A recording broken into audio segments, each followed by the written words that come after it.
જે દુર્ઘટના બની છે એ અતિશય કમનસીબ ઘટના છે. અનેક લોકોએ પોતાના આત્મીયજનો સ્વજનો ગુમાવ્યા છે. એના પ્રત્યે મારી દિલસોજી પાઠવું છું. અને આવી દુર્ઘટના ફરીથી ન બને એના માટે સરકાર સતર્ક થઈ છે. સતર્ક થઈને એક ઉચ્ચ કક્ષાની સીટની રચના પણ કરી દીધી છે.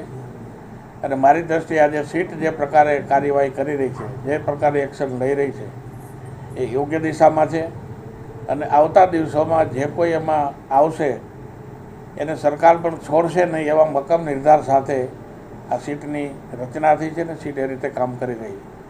આવતા દિવસોમાં આના કારણે માત્ર રાજકોટના એક બનાવના કારણે સમગ્ર રાજ્યની અંદર આવી જે પ્રકારની જ્યાં જ્યાં અસુવિધાઓ કે ઉપલબ્ધિઓ નહોતી એની પણ તપાસ થઈ રહી છે. અને જ્યાં પણ આવશ્યકતા વગરની મંજૂરી આપ્યા વગરના આવા કોઈ પણ કામ ચાલતા હોય એને સીલ પણ કરી દેવામાં આવ્યા છે.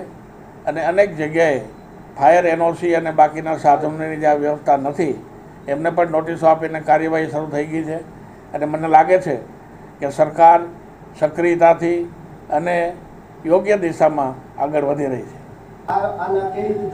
કોઈ પણ જગ્યાએ મારી ગેરરીતિમાં કોઈ જગ્યાએ નામ આવશે તો ગોવિંદ પટેલ જડી નહીં હોય.